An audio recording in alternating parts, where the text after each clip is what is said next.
বেচন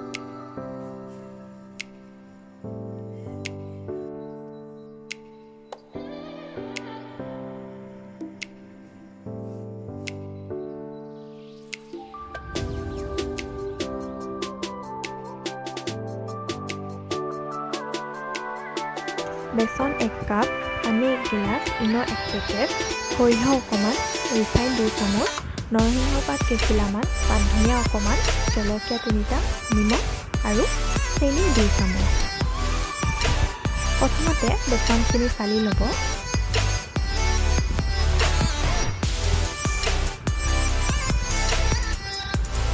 চালি হৈ ৰোৱাৰ পিছখিনি নিদিব, তাতে মিক্স কৰি চাইড কৰি দিব। তাৰপিছত নিমখ 1 চামুচ দিব, মই সৰু চামুচেৰে অকণমান দিছোঁ, মানে 1 চামুচ।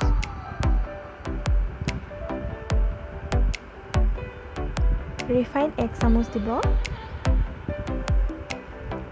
ভালদৰে মিক্স কৰি তাৰপিছত অকণমানকৈ পানী দি মিক্স কৰিব। একেবাৰে পানী দি নিদিব, কাৰণ বেছি পনীয়া হৈ গ'লে বেয়া হ'ব।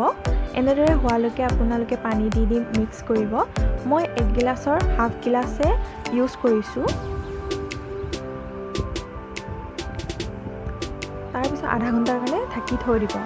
তাৰপিছত মই কেৰাহীত পানী লৈছোঁ, তাতে ষ্টেণ্ড দি কিনে ঢাকন দি 1 উতল অহালৈকে উতলিব দি থ'লোঁ। তাৰপিছত বাচনটোত ৰিফাইন দি এনেদৰে লগাই ল'লোঁ।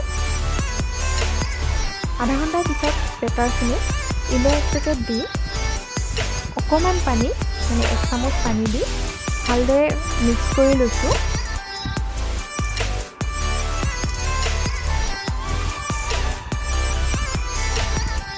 তাৰপিছত বেটাৰখিনি বাচনটোত দি দিব, ৰেডি কৰি থোৱা। এনেদৰে টেপাই দিব, যাতে মাজত খালী ঠাই ৰৈ নাযায়। 1 উতল অহাৰ পিছত গেছটো কম জুইত দি বাচনটো দি দিব। মোৰ 15 মিনিট পিছতে হৈ গৈছে।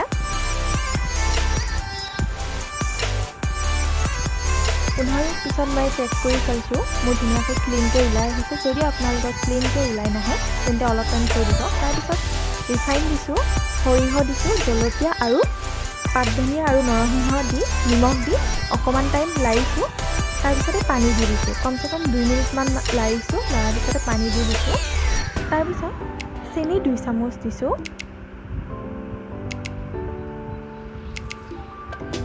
নেমু আটি দিছোঁ এফালা। অকণমান টাইম উতলিব দিয়াৰ পিছত 5 মিনিট উতলাৰ পিছত গেছটো নমাই থ'ব। তাৰপিছত এইখিনি ঠাণ্ডা হোৱাত মই কাটি চাইড কৰি ওলাই লৈছোঁ।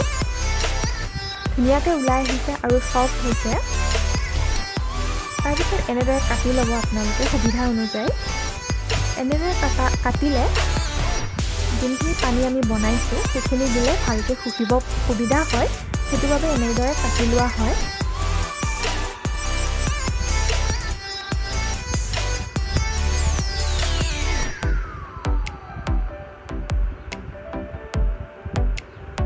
এনেদৰে ওপৰত এইখিনি দি দিব, ভালকৈ দি দিব, যিমান দিয়ে সিমান ভাল।